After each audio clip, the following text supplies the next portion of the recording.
예, 11시 19분 지나고 있습니다. 오후장 터닝 포인트, 11시 때 또 오후장을 준비하면서 체크 포인트와 함께 관심 종목도 집중적으로 분석하는 시간입니다. 헤르메스 스탁 하창한 본부장님 모셨고요. 주식명가 MTNW 허반석 어드바이저 함께합니다. 어서 오십시오. 안녕하세요. 네, 지수는 상승세인데 코스닥의 상승폭이 더 강하게 시간이 가면서 나타나는데요. 네, 뭐가 코스닥을 주도할까요? 네, 제약주 오르고 신성 델타테크 이런 종목들이 코스닥의 상승세를 이끕니다. 이슈 하나씩 확인하도록 할게요. 첫 번째 터닝 포인트. 금리 인하 망설이는 연준, 네, 시그널은 언제쯤이냐. 사실은 간밤에 두 가지 이슈가 있었죠. FOMC 의사록하고 엔비디아인데 엔비디아 실적에 우리의 관심이 온통 가 있기 때문에 그 얘기만 했는데 금리 정책, 통화 정책도 체크를 좀 해봐야 되는 겁니다. 일단은 뭐 금리 인하는 한 6월 정도로 컨센이 모아지고 있는데 그 시장 영향이 어떻게 봐야 될지 하창한 본부장님 먼저 말씀해 주세요. 네, 뭐 다들 좀 예상하고 계셨겠지만 일단 금리 인하에 대한 시기가 조금씩 뒤로 늦춰지고 있는 네. 그런 상황입니다. 특히나 1월 달에 뭐 CPI 지수도 그렇고 PPI 지수까지도 좀 높게 나왔기 때문에 아무래도 좀 보수적인 의견이 나오지 않겠느냐가 시장에서 좀 관심이 있었기 때문에 그런 부분에서는 좀 예상한 흐름으로 나왔다라고 보시면 좋을 것 같고요. 다만 이제 6월 달에서 조금 더 늦출 수도 있다라는 얘기들도 일부 좀 나오고 있는 상황이기 때문에 뭐 그런 흐름들에서의 조금 지연 요인들은 뭐 다음에 이제 뭐 다음 주에 있을 PC라든지 또 다른 CPI라든지 이런 지표들의 흐름들을 좀 살펴봐야 되지 않을까라고 보고 있습니다. 일단 연준에서는 여전히 신중론에 대한 얘기를 하고 있는 상황이거든요. 그 얘기는 앞으로도 데이터들을 조금 더 면밀하게 살펴보겠다라는 얘기고요. 그러면은 이제 우리가 소비단에 대한 부분들 그리고 또 주거 부분이 이번에 상당히 좀 큰 영향을 미쳤기 때문에 쉘터 부분에서의 흐름이 어떻게 되는지 우리가 좀 추가적으로 체크를 해볼 필요가 있을 것 같고요. 또 이제 미국장에서 천연가스 기업 하나가 또 급등이 나왔죠. 이제 감산을 한다라는 부분에서 좀 이슈가 생겼는데 거기에 따라서 국제 유가도 좀 변동성이 나올 수가 있는 상황이거든요. 아직까지 뭐 천연가스 같은 경우는 전쟁이 발생한 이후부터 재고량이 그래도 넉넉한 상황인데 만약에 이러한 부분들이 국제 유가까지 조금 연결돼서 이슈가 발생을 한다라고 한다면 또 이제 물가에 대한 불안감들이 좀 높아질 수가 있는 그런 그림들이 나타날 수 있기 때문에 해당 부분에서의 좀 면밀한 체크가 필요하지 않을까라고 보고 있는 상황입니다. 그래서 시장에서 기대하고 있었던 이런 금리 인하에 대한 숫자와 연준에서 바라보고 있었던 이 숫자가 아직도 괴리감이 상당히 높기 때문에 그 안에서의 변수가 어떻게 나오느냐에 좀 충격은 나올 수 있고요. 또 미국의 국채 금리를 좀 살펴보시면 어쨌든 좀 상당히 높아져 있는 상황이거든요. 최근에 좀 높아지고 있는 국면이기 때문에 패드워치에서의 확률도 상당히 좀 많이 떨어지고 있는 상황이고요. 근데 미국 시장은 그런 뭐 연준 위원들의 발언이나 채권금리 부분은 별로 신경 안 쓰는 것 같아요, 요즘.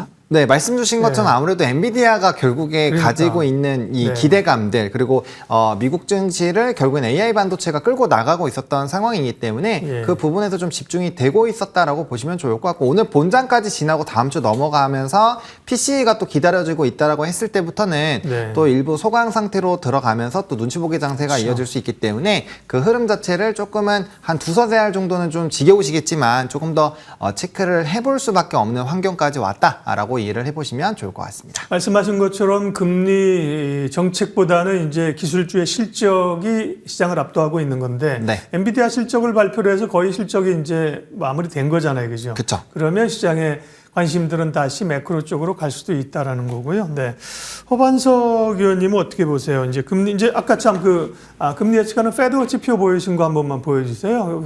동그라미를 쳐넣어갖고 제가 의미를 해석해 드리려고. 그러니까 일단은 시장은 3월, 5월 아니고 6월에 53.2%로 25p 내리는 걸로 돼 있고 동그라미 쳐놓은 거는 동결 확률도 22에서 27%로 늘었다. 이걸 표시하려고 한 거죠. 네, 그리고 6월부터인데 다만 뭐 이럴 가능성도 있습니다. 상황에 따라 모르지만 뭐 금리를 3번 내리더라도 또 한 번은 소위 이제 50pp를 내릴 수도 있다. 이런 가능성들을 머금고 있기 때문에 폭 자체는 좀 다를 수 있는데요.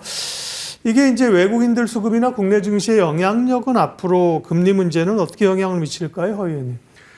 이전 컨센을 봤을 때 우리는 지난해 어떤 컨센을 갖고 있었냐면 1월 달 금리 인하할 거다라는 컨센이 우세했습니다. 그런데 1월이요? 지금 보면 네, 3월이 아니라 1월에서 3월로 넘어갔다가 3월에서 5월도 그렇죠. 아니고 6월까지 네. 미뤄지고 있는 상황입니다.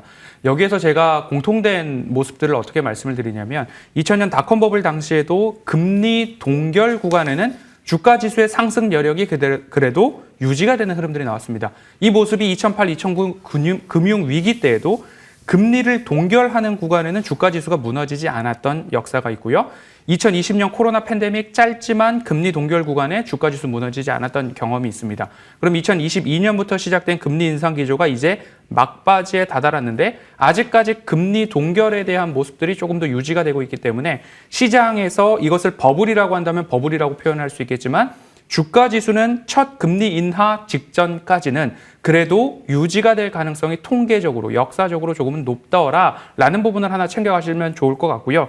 지금 자리에서 외국인들 선물도 과매수권으로 올라와 있는 상황이고 코스피 ADR도 120을 상회하자마자 소폭 조정의 흐름들이 나오고 있는 흐름들 나타나고 있습니다. 첫 금리 인하가 6월로 전망되고 있지만 중간중간 우리가 체크해야 될 포인트는 우리 증시는 4월 달 총선이 있기 때문에 총선을 기점으로 금리 인하 시점이 더욱더 가까워지죠. 그럼 그 이후에 시장의 변동성이 조금은 커질 수 있지만 아직까지 금리 인하에 대한 컨센이 6월 달로 모아져 있는 상황이기 때문에 조금 더 순환매의 가능성들은 열려 있더라. 지수가 한꺼번에 꺾이기에는 아직까지 약간의 시간이 남아 있다라고 정리하고 싶습니다. 네, 시장 흐름부터 미국의 금리 정책 관련해서 읽어봤고요. 네, 더 얘기하고 싶지만 다음 주제가 관심이 있어서 다음으로 넘어가겠습니다. 오장 터닝 포인트 두 번째는 엔비디아 수식어가 많더군요. 진격의 ADR, 압도하는 엔비디아. 여기는 이제 폭풍 실적이군요. 그러면서 우리 반도체주들이 다시 주목을 받는데 그러게요. 그렇게 보면 약간 이제 저 PBR은 이제 세론이 되면서 다시 반도체 쪽으로 주도 흐름이 가는 건가 그런 생각도 갖게 되는데 허반석 의원님 어떻게 생각하시는지 또 반도체 가운데 관심주 있으면 알려주십시오. 네, 지난 시간에도 반도체 관련한 이야기들을 나눌 때에 네. 굳이 반도체 너무 많이 올라간 반도체와 아직 쉬고 있는 반도체에 대한 구분이 필요하다. 결국엔 반도체 누구나 다 좋을 거라고 이야기를 하고 있는데 오늘 엔비디아 실적 발표에 따라서 갭 상승하고 있는 종목들을 내가 굳이 따라갈 필요가 있었을까에 대한 반성이 한번 필요하실 분들은 필요할 것 같고요.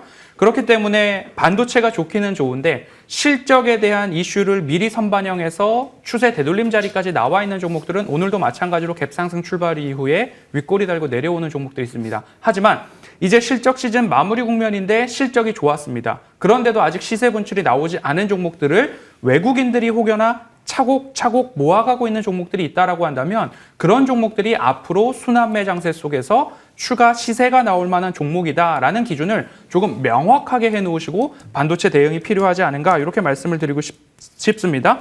지난주 목요일, 금요일 제가 두 차례 오후장 터닝포인트 출연을 하면서 금요일에는 제가 넥스트칩에 대한 이야기를 드렸습니다. 그리고 플리토도 관심 종목에다가 담아두자라고 안내를 드렸는데 이런 종목들이 저는 차트상 저위험 구간에서 실적까지도 겸비되고 있는 종목들 다음 차례를 기다리는 종목들 중에서는 이런 예시를 드릴 수 있으니까요. 반도체 대응의 영역에 진입했다라고 정리하겠습니다. 네, 좋은 의견이시고요. 하창원 의원님도 마찬가지인 것 같아요. 반도체 지금 업종을 팔아야 돼? 그런 얘기하는 사람은 사실 없잖아요, 그죠? 그쵸. 그 안에서 어떻게 이제 소 섹터를 어떻게 봐야 될 것이냐를 전략이 필요한 거잖아요. 섹터 맞습니다. 전략. 네, 일단은 HBM 쪽이 아무래도 힘을 붙을 수밖에 없는 상황이고 이제 오늘 금일장에도 그러한 흐름들이 나타나고 있습니다. 특히나 이제 아직 본장이 안 왔잖아요. 본장에서 얼마나 또 오르냐에 따라서 추가적으로 불을 뿜을 수 있기 때문에 엔비디아 같은 경우 네, 그렇죠. 본장에는 한 2% 밀리고 시간에서 급등했으니까 그렇죠. 오늘 열리면 이제 반응이 제대로 나오겠죠. 네, 그래서 그 흐름이 과연 상단이 얼마나 나올까? 왜냐면 시장에서 기대했었던 것보다 지금 EPS부터 시작해서 상당히 많이 뛰어넘은 상황이기 때문에 이러한 흐름으로 본다면 추가적인 이제 불을 뿜어줄 수 있지 않을까라고 보고 있고 그 이제 실적 발표 이후에 ARM부터 시작해서 관련된 종목군들까지 다 좀 급등하는 흐름들이 나타났거든요. 애프터마켓에서. 그래서 그런 흐름으로 본다라고 한다면 약간 뭐 이번 주까지는 계속적으로 그런 기대가 좀 더 커질 수 있지 않을까라고 보여주고 있고요. 그러면 HBM을 필두로 뭐 온디바이스 AI 지금 뭐 MUF 관련된 부분에서 테마가 형성이 되고 있는 상황인데 이렇게 새로운 산업군들이 계속 부각이 되고 새로운 종목군들이 늘어난다라는 것은 이 반도체 안에서의 이런 순환매들이 좀 빠르게 나타날 수 있다라는 거거든요. 그래서 아마 조금 위치 에너지가 높은 쪽에서 낮은 쪽으로 흘러갈 확률이 높기 때문에 새롭게 좀 부각되고 있는 종목군들 좀 트레이딩 전략으로 접근하시는 것도 좋은 방법이 될 수 있을 것 같고요. 그게 아니라고 한다면 좀 묵직한 자금을 뭐 좀 아무래도 속도 부분은 좀 많이 늦긴 했지만 그럼에도 불구하고 하이닉스 쪽으로 좀 집중을 해보시는 것도 좀 좋은 전략이 될 수 있지 않을까라고 보고 있습니다. 근데 삼성전자가 상대적으로 굉장히 좀 부진하기 때문에 약간의 좀 운용기관과 또 분할 매수 관점으로 본다면 저는 삼성을 아예 노려보시는 것도 지금 시점에서는 좀 좋은 전략이 되지 않을까. 왜냐면 HBM 필두로 해서 어쨌든 반도체 쪽에 대한 기대감이 높아지면서 지금 시간이 지나면 지날수록 다가오는 게 뭐냐면 반도체 산업군의 업턴이거든요. 그럼 그렇게 됐을 때는 삼성전자가 소외가 되기 어려운 상황이기 때문에 그렇죠. 또 어느 정도 키높이를 맞춰줬었던 과거 전례를 본다라고 한다면 오히려 충분히 좀 쉬어가고 있는 삼성전자를 공략을 해보시는 것도 좋은 방법이 될 수 있지 않을까라고 생각을 하고 있습니다. 지금까지도 그걸 보고 삼성전자를 기다린 건데 키 맞출 줄 알고 키를 안 맞추고 하이닉스가 더 계속하니까. 네. 근데 어쩔 수 없어요. 하이닉스가 먼저 갈 수밖에 없는 거는 원래 이제 우리가 어떠한 기업을 바라볼 때 HBM 쪽에서 사실 국내에선 지금 하이닉스가 삼성전자를 누르고 지금 위에 그렇죠. 올라와 있는 상황이거든요. 그러다 보니까 그쪽으로 지금 단기적으로는 수급이 갈 수밖에 없지만 이게 계속 올라가다 보면 결국 부담감이 생길 수밖에 없다라는 거죠. 그럼 그 안에서 자금의 유동은 반드시 생길 수밖에 없기 때문에 조금 더 이제 자신의 턴이 올 때까지 좀 차분하게 기다리시면서 전략 세우시는 게 좋지 않을까라는 말씀 드리겠습니다. 네, 반도체는 그러니까 전망에 관한 이야기라기보다는 전략에 관한 포인트입니다. 오우짱 터닝 포인트 세 번째 이슈도 확인하도록 할게요. 세 번째는요. K방산 수출 지원이 확대됩니다. 수은법 개정안이 국회 소위를 통과해서 이제 본회의 통과 가능성이 높아졌습니다. 이건 이제 기대하고 있었던 건데요. 그러면서 오늘 방산주들이 지금 또 움직이죠. 이것도 사실 뉴스가 드러난 거예요. 그죠? 기대감을 알고 있었던 분들은 사실 미리 좀 사고 가지고 있을 텐데. 그렇죠. 하창한 본부장님. 네. K방산주 전략은요? 저는 뭐 충분히 계속 기대감을 가져보셔도 괜찮지 않을까라고 보여집니다. 원래는 이제 수출입은행 관련된 법안이 3개가 계류 중이었는데 그 중에서 하나가 좀 오픈이 되어 있다라고 보시면 좋을 것 같고 나머지 2개가 다 승인이 된다라고 한다면 이 규모 자체가 지금보다 한 2배 정도는 더 커질 수가 있는 상황이거든요. 다들 아시다시피 수출입은행법 시행령에 따라서 이제 자기 자본의 40%밖에 대출을 못 해주는 상황이기 때문에 이 한도 자체가 높아지게 되면 빌려줄 수 있는 돈 자체가 상당히 많이 늘어날 수 있다라고 보시면 될 것 같습니다. 그래서 과거에 15조일 때 40% 정도니까 7조 2천억 정도였는데 그중에서 벌써 1차 폴란드 수주를 할 때 6조 정도를 사용을 했거든요. 그래서 사실 한도가 상당히 얼마 남지 않은 상황에서 이게 25조까지 늘어났으니까 일단 단기적인 룸 자체는 좀 열릴 수 있는 상황이다라고 보시면 좋을 것 같고요. 그 다음에 해당 부분 같은 경우가 이제 23일에 전체 회의에 상정이 되고 29일에 본회의에서 승인이 될 걸로 예상이 되고 있기 때문에 방산 쪽에서 좀 기대감이 높아질 수 있다라는 점, 그리고 다른 기타 이제 방산의 수출국들을 좀 살펴봤을 때 뭐 1위가 미국이고 이제 2, 3위 쪽에 중국이 있는데 그런 쪽 같은 경우는 사실 이 한도 금액이 없습니다. 없거나 아니면 중국 같은 경우는 20년에서 길게는 50년까지 1% 이자를 내면서 굉장히 좀 저가로 빌려주는 이런 흐름들이 있거든요. 그래서 이런 상단이 열리면 열릴수록 좀 우리나라 수출국에 대한 순위도 좀 바뀔 수 있을 것 같고요. 한 5위까지는 사실 그렇게 큰 차이가 안 납니다. 그래서 만약에 이런 법안들이 좀 좋아지게 된다면 추가적인 수주 빠르게 나타날 수 있다라고 보고 있고요. 뭐 단기적으로는 폴란드 2차 수주 관련된 종목군들이 움직이겠지만 최근에 이제 사우디 관련된 부분에서도 대규모 수주들이 나타나고 있다라는 점, 그리고 수출에 대한 지역도 확대가 되고 있고 수주 잔고 이미 많이 받아놓은 상황이기 때문에 실적에 대한 반영들이 계속적으로 진행이 돼준다라고 한다면 실적 베이스 그리고 수주 베이스 정책발 베이스 이 3가지가 3박자가 지금 맞춰지고 있는 쪽이 방산이기 때문에 충분히 관심을 갖고 보셔도 괜찮지 않을까 정리드리겠습니다. 네, 방산주는 또 그동안 사실은 많이 오른 건 없잖아요, 그죠? 맞습니다. 네, 저 PBR이 아니기 때문에 많이 오른 건 없기 때문에 업사이드가 이제 열려 있다고 보셨고요. 허반석 의원님께서는 우리가 잘 모르는 방산 기업 한 종목을 얘기를 해주신다고 하는데 우리가 알고 있는 기업이 아닌데요. 네. 네, 코치 테크놀로지라는 종목인데요. 네. 코치 테크놀로지 신규 상장 이후에 어느 정도 수급의 안정들이 좀 나타났고 제가 말씀드리는 종목의 특징들은 차트상 저위험 구간의 실적에 대한 성장성. 앞서서 말씀해 주셨듯이 수주 잔고가 넉넉하기 때문에 산업의 방향성, 시장의 성장성은 방산과 반도체 모두 다 겸비되어 있는데 우리의 대응 포인트가 중요하다. 근데 코치 테크놀로지 같은 경우에는 추세 하단에서 실적도 우상향 그리고 차트상 저위험 구간 반도체와 방산의 두 가지 모멘텀이 같이 결합되고 있는 종목이기 때문에 코치 테크놀로지를 방산과 반도체 모멘텀으로 같이 살펴보실 만한 관심 종목으로 안내드리도록 하겠습니다. 네. 23년 8월에 상장한 기업이군요. 그래서 좀 생소하군요. 코치 테크놀로지였고요. 예. 다음 또 체크포인트, 터닝포인트 네 번째 확인하도록 할게요. 거침없는 초전도체 급등 행보 어찌할 것이냐. 예, 이걸 우리가 다뤄야 되는 거죠. 네, PD님 작가님이 다루라고 하시니 어렵잖아요. 그죠? 얘기를 이 어려운 질문은 우리 허반석 의원님께 드릴 겁니다. 어쨌든 3월에 뭐 발표 이슈가 있거나 변동성이 사실 크기 때문에 그렇다고 뭐 사실은 이런 건 다 접으세요. 쳐다보지도 마세요라고 하기에는 그죠? 우리가 매일 방송하면서 무책임한 것도 같고 어떻게 봐야 됩니까, 허 의원님? 네, 이렇게까지 많이 오른 종목 예를 들어서 25,000원에서부터 18만 5천 원까지 올라간 종목입니다. 그리고 시총 5위까지도 올라갔는데요. 영업이익이 500억 원 내외로 전망이 되고 있는 기업인데 우리나라 시장에서 시총 5위까지 올라왔다라고 한다면 저는 기업의 적정 가치로 회귀한다라는 이야기 늘상 드리고 있습니다. 많이 저평가되고 있는 종목들은 기업의 적정 가치로 회귀할 때 주가 상승이 나오고요. 아직까지 오르지 않은 종목들을 찾아야 된다라는 게 늘상 저의 종목에 대한 투자에 대한 견해입니다. 신성 델타테크, 밈 주식 또는 시세에 의해서 수급에 의해서 다 함께 같이 올라가는 역대급 또 한 차례의 종목이 발생을 했습니다. 그러면 어제 뭐 20% 이상에서 다시 20%까지 떨어지는 흐름들이 나왔는데요. 이렇게 한 차례 큰 수급의 변곡이 나타났다라고 한다면 이 다음 차례부터는 여러분들이 지금이 기회야라고 들어가시는 것은 지금 이전보다는 더욱더 리스크가 커졌다. 그럼 지금부터 제가 말씀드리는 것은 실력이 아주 뛰어나셔서 내가 트레이딩에 굉장히 능통하다. 라고 하시는 분들의 시장이 열리지 않았나. 그렇기 때문에 나는 아직까지 고수의 영역은 아니야 라고 한다면 신성 델타테크보다는 다른 종목들의 순환매를 기다리면서 수급 이동에 따라서 같이 이동하시는 것을 두 손 모아서 권장드리고 싶습니다. 네.